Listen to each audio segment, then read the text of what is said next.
Hello, everyone, and welcome to another podcast episode of Andy's Witchcraft by me, Sacred Moon.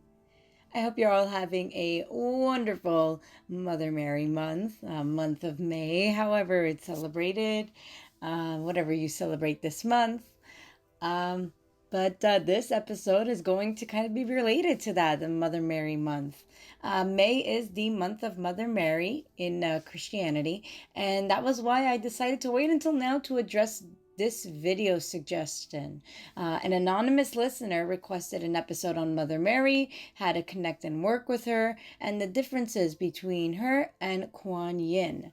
So we'll get started on that. But before that, I just want to say if you want to submit an episode suggestion, you can go to the link tree below, click on the video ideas Google form, fill out that form, and I will get to that episode suggestion at the earliest convenience. So now we can finally get started in the episode. So, maybe not many of you, but some of you may be wondering who is Mother Mary exactly. Mother Mary is the wife of Saint Joseph and the mother of Jesus Christ. I have an episode, by the way, on Saint Joseph that's out already. I will link it below for your convenience.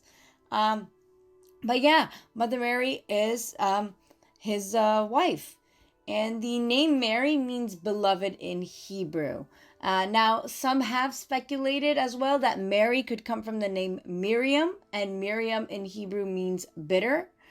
So either translation is seen as a possibility. No one really knows where her name came from, truly. But the point is, Mother Mary is beloved, and yeah.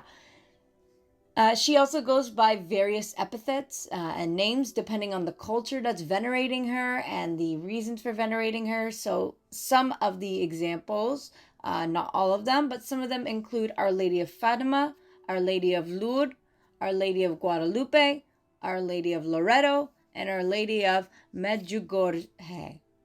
Medjugorje, I think it's pronounced. I will link below the full list of Mary's titles worldwide. That will be below in the comments or description. That's the word. Mother Mary is a descendant of King David, and this evidence does come from Luke chapter 3, verses 23 to 31.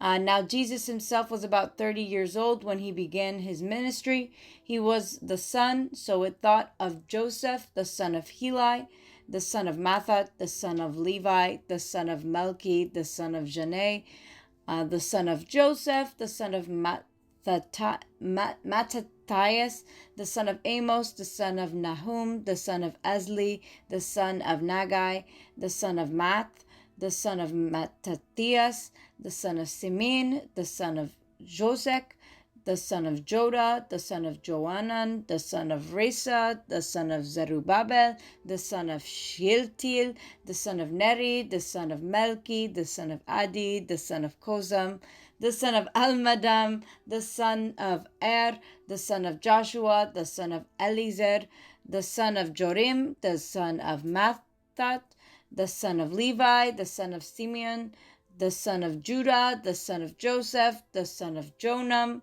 the son of Eliakim, the son of Melli, the son of Menna, the son of Mattatha, the son of Nathan, the son of David. Now, again, this is a possibility, but Mary's name was not put in this genealogy for a reason, and it's because of the patriarchal society that puts the males' names in their genealogy, because once they marry into the woman's family, they become their son. And so Luke's genealogy, the one I just read, is believed to be that of Mary's. It's just her name was substituted for her husband Joseph's in order to align with that patriarchal society values. The first mention of a Mary is in the story of the Annunciation, which is in Luke chapter 1, verse 26. At the time, she was living in Nazareth, and she was betrothed to Joseph when she received news from the angel Gabriel that she was pregnant with the Messiah. Mary, with her unwavering faith, knew that the angel was telling the truth, so she only asked, "How is this possible?" asking God how he did it. She never doubted it. She took it as the full truth, and she would just wanted to know how it was done. Mary was also there when Jesus died at the cross. Jesus said to his mother, "Woman, behold thy son." Then to the disciple, he said, "Behold your mother." And from that hour, the disciple took her into his home. This comes from John chapter 19, verses 25 to 27. So, from the beginning, Mary was there with Jesus all throughout his life by his side. However, Mary was not at the tomb when Jesus' body was discovered to be missing in Matthew chapter 28, verse 1. Traditionally, this would be seen as odd because it's up to the mother to cleanse the body with herbs and spices and all that stuff and visit the tomb. But Christian interpretations found that this was the case because she knew that the body of Jesus would not be there, because she had faith that he would be resurrected on the third day like he said he would. The last mention of Mary in the Bible is found in the Acts of the Apostles, chapter 1, verse 14. She is included in the company of those who devoted themselves to prayer after the ascension of Jesus into heaven. So, Mary is found all throughout the Bible. There are various details about her and her life, way more than there are of Saint Joseph.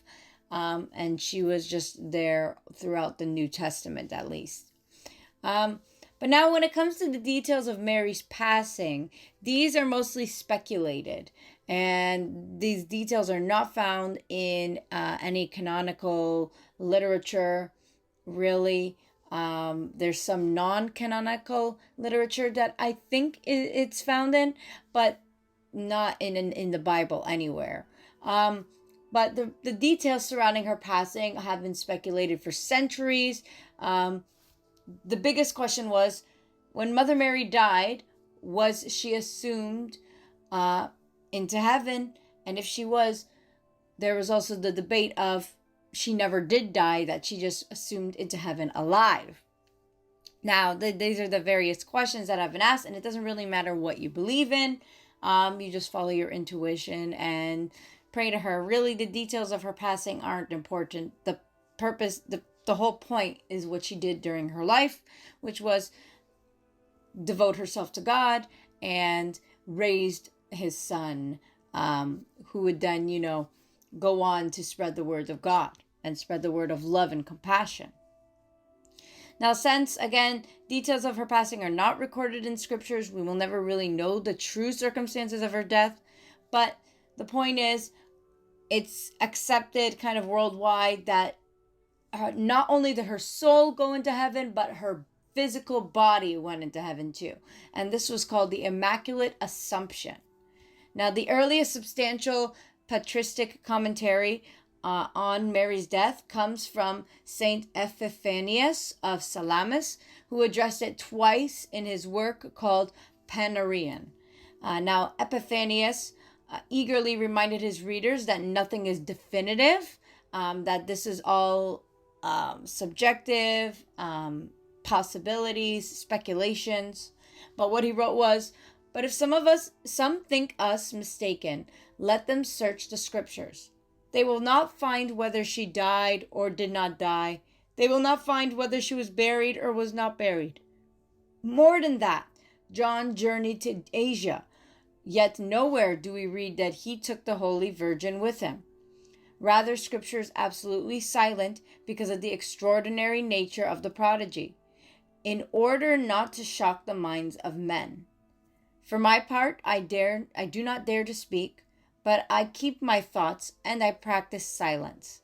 For it may be that somewhere we have found hints that it is impossible to discover the death of the Holy Blessed One. I do not assert this absolutely, and I do not say that she remained immortal, but neither do I maintain stoutly that she died. The fact is, Scripture has outstripped the human mind and left this matter uncertain, for the sake of that valued vessel without compare, to prevent anyone from harboring carnal thoughts in her regard. Did she die? We do not know. Either the Holy Virgin died and was buried, then her falling asleep was with honor, her death chaste, her crown that of virginity, or she was killed, as it is written, and your own soul a sword shall pierce. Then her glory is among the martyrs, and her holy body amid blessings. She through whom light rose over the world. Or she remained alive, since nothing is impossible with God, and he can do whatever he desires. For her end no one knows. St. Augustine also wrote around the same time as Epiphanius, but St. Augustine wrote that he also assumed that Mary experienced a bodily death, and wrote that Jesus, being born of a mother who, although she conceived without being touched by man, and always remained thus untouched, in virginity conceiving, in virginity bringing forth, in virginity dying. So St. Augustine put forth his belief that she did die, whereas St. Epiphanius was really, I'm not going to say one way or another, it doesn't really matter, and the details will never truly be known. In the 5th century, the Transitus Mariae, which were narratives, began to circulate amongst Christians. These were not seen as historical narratives, but they were imaginatively a reconstruction of what Mary's passing could have looked like. And so the Transitus Mariae states, pilgrims went to and fro.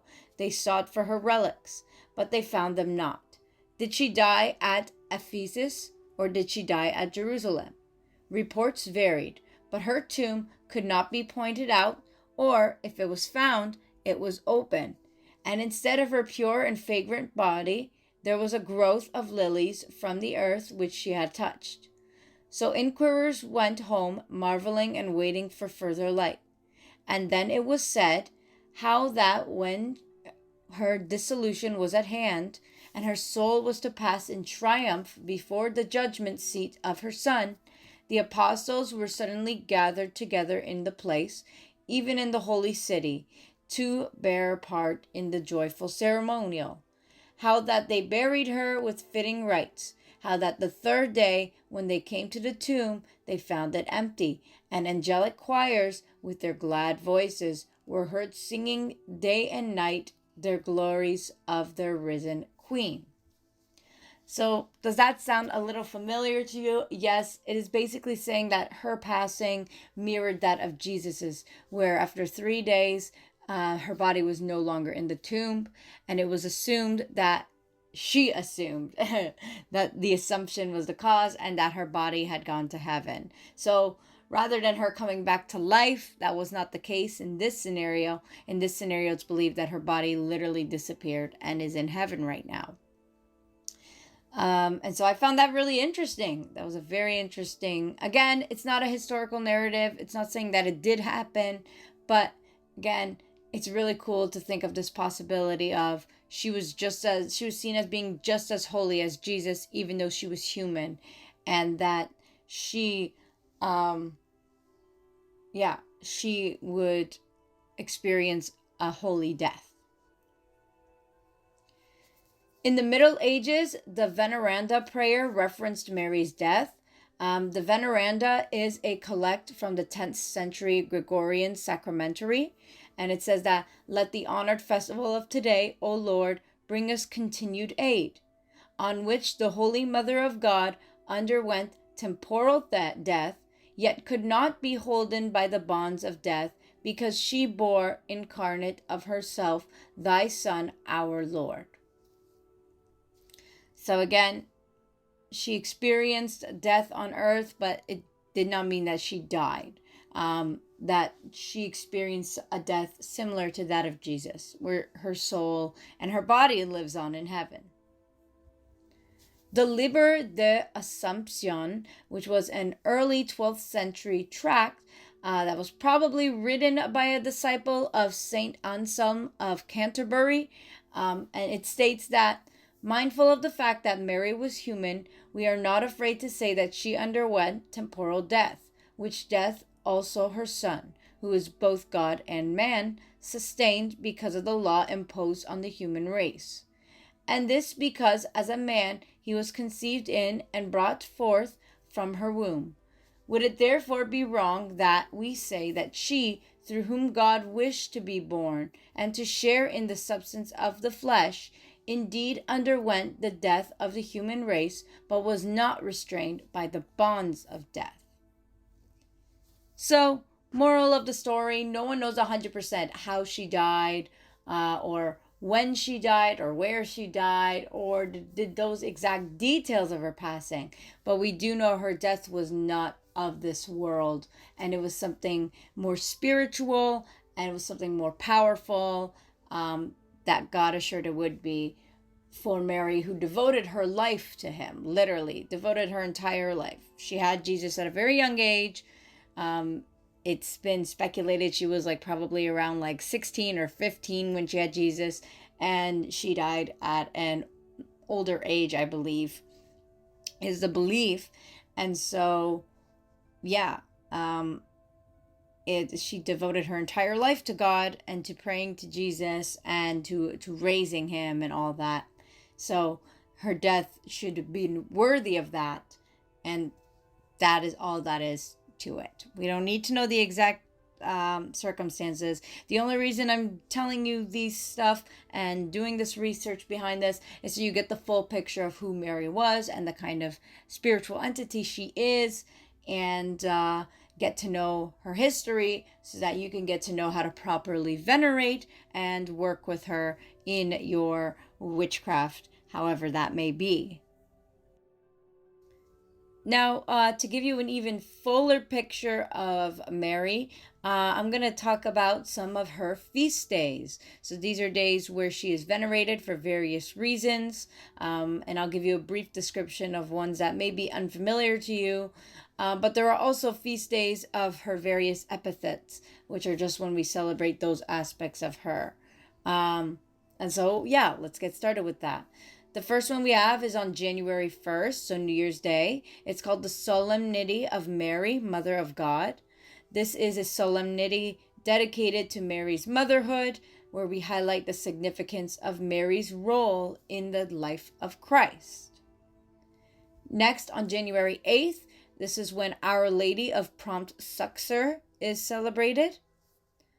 On February 2nd, we celebrate the Presentation of the Lord. This is celebrated 40 days after Christmas, marking the day that Mary and Joseph would have brought Jesus into the temple following Jewish law. And even though this is mainly focused on Jesus, because he's the one being brought to the temple, but it's showing that Mary's devotion to God was pure, that she followed Jewish law, and wanted, even though she was the first Christian, because she believed that Jesus was the Son of God from the beginning, she, still went and followed Jewish law, which is just very, commendable in my opinion. February 11th, we celebrate Our Lady of Lourdes. On March 25th, we celebrate the Annunciation, which is the announcement by the angel Gabriel to the Virgin Mary that she would conceive a son by the power of the Holy Spirit to be called Jesus. And the biblical reference to this is found in Luke chapter 1, verses 26 to 38. The month of May is called Mother Mary month, so we kind of celebrate and venerate her this entire month. On May 13th, we celebrate specifically Our Lady of Fatima. On May 31st, we celebrate the Visitation, which is when Mother Mary visited her cousin Elizabeth. And the biblical reference to that is found in Luke chapter 1, verses 39 to 56. On June 27th, we celebrate our Mother of Perpetual Help. On July 16th, we celebrate Our Lady of Mount Carmel. On August 15th, we celebrate the Assumption, which again is the spiritual and physical departure of the Mother of Jesus Christ from the earth, when both her soul and her body were brought to heaven. On August 22nd, we celebrate the Queenship of Mary. This is where she was crowned Queen of Heaven. Personally, I feel like I want to put a disclaimer here. I do not consider Mary to be the Queen of Heaven because Asherah, to me, who is the wife of Yahweh, who is the Holy Spirit, is the Queen of Heaven. But I do still believe that Mary has some sort of place of royalty in heaven, more like a princess, so to speak, princess of heaven. So on this day, I just celebrate her as like a princess, as the daughter of Yahweh and Asherah, similar to how I consider Jesus to be the Prince of Heaven, the Prince of Peace, and so on and so forth. On September 8th, we celebrate the birth of Mary. The name says it all. This is just her birthday, or just the day we celebrate her birthday, because we don't know exactly when she was born. But yeah. On September 12th, we celebrate the Most Holy Name of Mary, and this commemorates the privileges bestowed upon Mary by God and all the graces that she received through her intercession and mediation. Or no, sorry, not the graces she received, the graces we received through her intercession and mediation. But this is just a day where we celebrate her and her miracles. On September 15th, we celebrate Our Lady of Sorrows. On October 7th, we celebrate Our Lady of the Rosary. On November 21st, we celebrate the presentation of the Blessed Virgin Mary, which is done to celebrate when Anna and Joachim, who were Mary's parents, offered Mary to God in the temple, per Jewish law.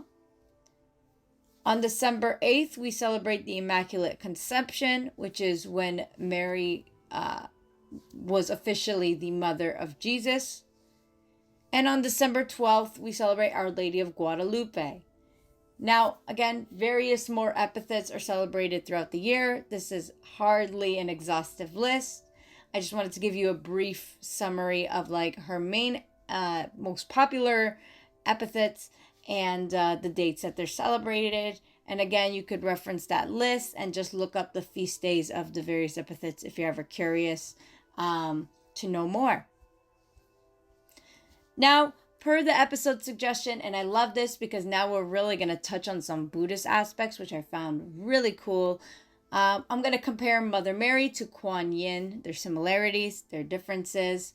Now, Kuan Yin is new to me. I love doing research on her, so thank you to the anonymous listener who suggested this. This was really cool stuff, and I love learning new things from doing my podcast research. So thank you again.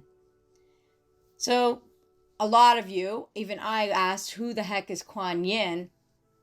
Kuan Yin's name translates to born of the lotus.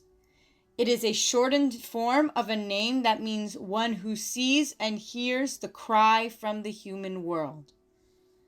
Worshipped especially by women, she comforts the troubled, the sick, the lost, and the unfortunate.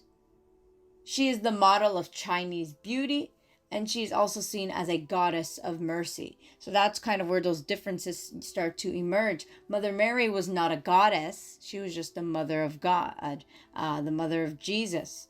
And so she was seen as holy, a saint, but not a goddess. Kuan Yin is seen as a goddess. Kuan Yin was a Buddhist who through great love and sacrifice during life earned the right to enter nirvana after death. But while she was standing before the gates of paradise, she heard a cry of anguish from the earth below and turned back to earth. She renounced her reward of bliss eternal, but found immortality in the hearts of the suffering, and that's when she kind of received that label of goddess. She cares for the souls in the underworld and is invoked during post-burial rituals to free the soul of the deceased from the torments of purgatory. For this reason, she is also known as Great Mercy, Great Pity, Salvation from Misery, Salvation from Woe, and Self-Existent. Kuan Yin is one of the San Ta Shi, or the three great beings, renowned for their power over the animal kingdom or the forces of nature. So she kind of has that, because she's a goddess, she has that control over things on earth. Now, she has been compared to the Virgin Mary, and she still is to this day. Both do demonstrate the feminine aspects of the divine, so they are both the divine feminine. They're personifications of love and compassion. They're saviors in calamity, and like on land and on the sea. They're seen as vanquishers of evil. Mary is often depicted in statues as stepping on a snake, which represents her crushing evil, crushing the devil. And Kuan Yin is often depicted in the same aspect, the same way. And they are both seen as miracle workers. Both Kuan Yin and Mary are spiritual entities you can reach out to when you need motherly love and help, because they're both that maternal figure who cares for children and protects children. And a quote that I read during my research that I absolutely love: the power of intercession that Mary and Kuan Yin share springs from the fact that they equally participate in the real of the human and in that of the divine. So they both are in heaven and on earth type of deal. Both are protective mothers who appear as lovely, gentle ladies of heavenly beauty, and sometimes both of them give off the scent of sweet flowers to just give that comfort and that sense of peace and calm. Similar to Mother Mary, Kuan Yin lived a life of extreme self-sacrifice and holiness before she ascended into heaven and became a celestial goddess of mercy and compassion. And Mother Mary, again, like I said, very similar to her. She sacrificed her entire childhood and her entire adulthood for the sake of God and doing what is right and what is holy. And so they both ascended into heaven. Kuan Yin became a goddess and Mother Mary became a saint. Now, because Mother Mary and Kuan Yin have so much in common, persecuted Japanese Christians of past centuries secretly would worship Jesus and Mary in the form of what was called Maria Canon with child. Maria Canon was like that mix of Mother Mary and Kuan Yin. They would have a statue of Kuan Yin holding a child and have that represent Mother Mary holding Jesus, which I found was really interesting. It's very sad that they were persecuted, very sad that they couldn't be themselves, but interesting that they found a way to make it work for themselves, similar to like how broom closet witches make things work for themselves. Yeah. Now again, various differences. When it comes to culture, Kuan Yin is Chinese, and so her interpretations are from that Chinese cultural aspect, which tends to be collectivistic, focusing on the family and the whole system and the betterment of Chinese society type thing. Whereas Mother Mary, she's kind of like venerated worldwide, and so how her story is interpreted depends on the culture as well. Yeah. Regardless, they're both very, very similar. Not too many differences to point out besides that, honestly. Besides like their background, story, and who they worshipped. Kuan Yin was Buddhist. Mary was Jew turned Christian. Yeah. So now back to Mother Mary. What can you do to work with Mother Mary? Or like what aspects of your life is Mother Mary good to work for? Number one, if you yourself are a mother, you can work with Mary's maternal energy and ask her to help with like gentle parenting practices, with being patient with your child, with being loving, with doing what is best for them, being a good protector and a good provider. That's the word. Or if you're a child who has some trauma with, or like quote unquote mommy issues, you can work with Mother Mary, or parental issues in general. Mother Mary is very good at giving you a hug and like being that mother figure that you always needed. And so helps you heal from childhood trauma that comes from like parental abuse and neglect.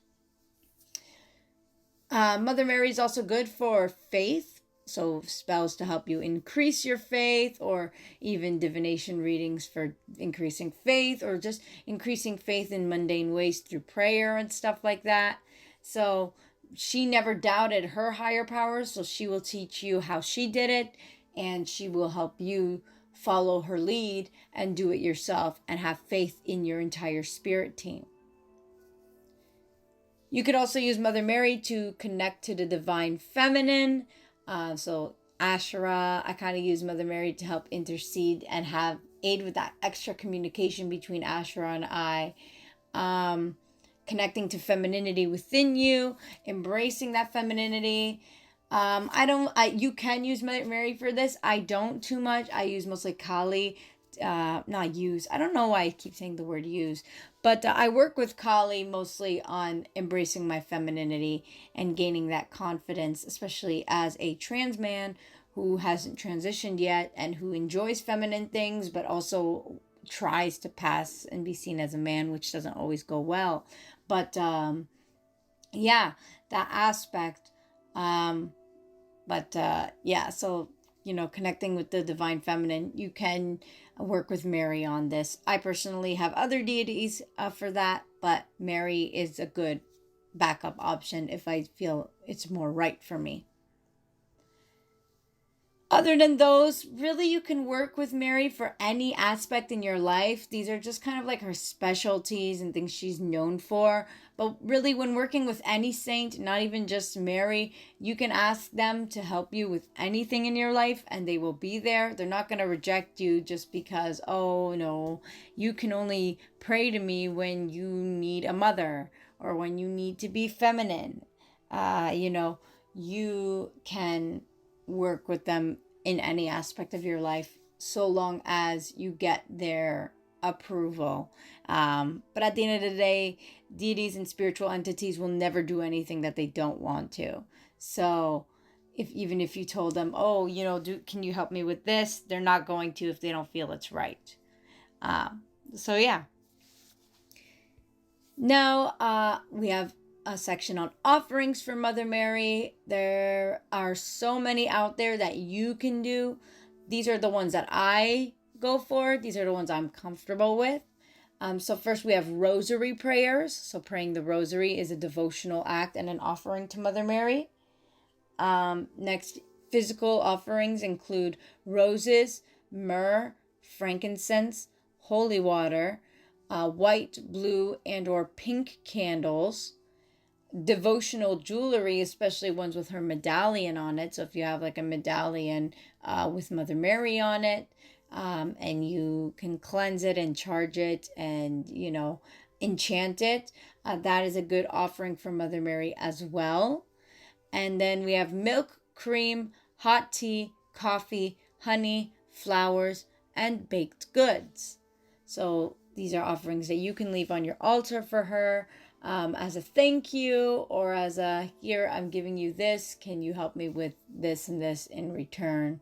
And again, deities and spiritual entities, they're not going to do anything they don't want, so you can't force them. But it's good to give an offering to kind of incentivize them, and maybe they'll be softer and easier on you, But yeah, so those are offerings that you can give to Mother Mary. Now, finally, I want to end, or not ending off the episode here with this, but the second last thing I want to end off the episode with is a ritual that I do with Mother Mary.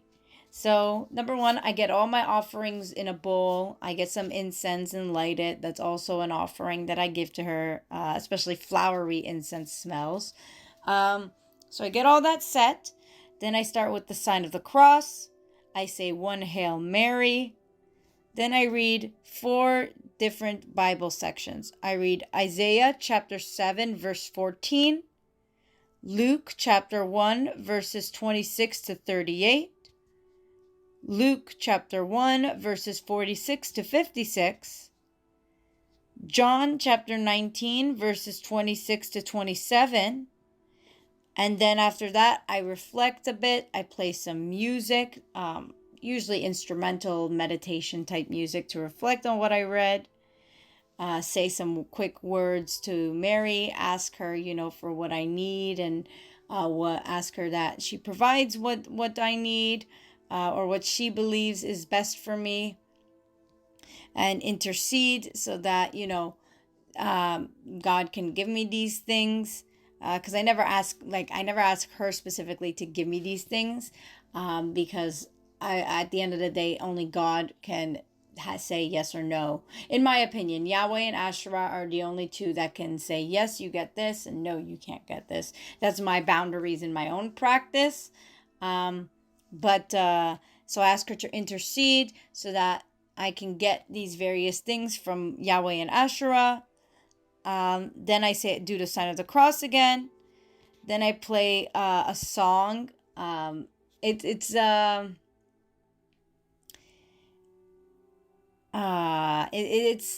I don't know how to word it, but it's an Arabic song that my church sings, not really my church. I don't associate myself with any church, but the church that I'm forced to go to, they sing when we have masses devoted to Mother Mary, and so it's an Arabic song, worship song for Mother Mary. Yeah, so I play that song. And then, that's the end of it, basically. So yeah, candles, incense, offerings, and then those prayers, and just asking Mother Mary to accept the offerings that I'm giving to her. But so that's the ritual that I personally do with Mother Mary. And finally, I want to end off this episode with some book recommendations. Now, I haven't read these books myself. The first one is on my list of books that I'm going to read. I have the book, I just haven't read it yet. But they have been recommended to me by various Jesus witches, Christian witches, ChristoPagans, whatever you want to call them, whatever they label themselves as. So the first book is The Way of the Rose, The Radical Path of the Divine Feminine Hidden in the Rosary. This is by Clark Strand and Perdita Finn. Next, we have A Mother Goddess for Our Times, Mary's Appearances at Medjugorje by Judith T. Lambert. Then we have The Virgin, Mary's Cult and the Reemergence of the Goddess by Geoffrey Ashe. Then we have Mary Magic, Calling Forth the Divine Mother for Help. And then in brackets, it says Magic of the Saints. This is by Baal Kadman. Baal is spelled B-A-A-L. Then we have Mary's Flowers, Gardens, Legends, and Meditations by Vincenzina Krymow. Krymow. That's how you spell his last name. Then we have Meditations on Mary, Our Mother by Reverend Canon John Henry Newman. And finally, we have The Glories of Mary by Alphonsus Liguori. Now, like I said, I haven't read these myself. So I don't know how much evangelicalism is in them. I know some of them. The first one is, again, it's a radical path, and mentions divine feminine, so it's a little more progressive. So you could look for wording like that. The Mary Magic book, Magic of the Saints, that's definitely a little more witchy. A Mother Goddess, that's a little more witchy. So yeah, I think most of these should be fine. They shouldn't be too evangelical. But yeah, again, just a word of caution that it's possible. Never know. Be careful when you're reading things, right? But these have been recommended to me by witches, and so I think they should be fine. But yeah. That is the end of this episode. Thank you all so much for listening. If you're listening on YouTube, give it a like, comment, and subscribe. If you're listening on Spotify, give my Spotify a follow, and you'll get updates on when I release episodes. If you want to support me and my small business, go to the link tree and book using my Goldie site. Book a divination reading with me and then pay me the payments through PayPal. All of them are in Canadian dollars. So be sure to get that right. And yeah. If you want to connect with other witches in a community, a safe space, I have a Discord server called Crystal Caverns. That link is also in the link tree below. So you can join Crystal Caverns and connect with fellow witches, not just Christian witches or ChristoPagans, but witches of all ways of life. We have events every month, or we try to. And yeah, it's just a great gathering, safe space. But yeah. And then, yeah, if you like my content, you can follow me on social media. I have Instagram, TikTok, Tumblr. Those will all be in the link tree below as well. And yeah, thank you again so much for listening. I really, really appreciate all my listeners. Love you all. Blessed be everyone. Have a wonderful day, week, month, and year.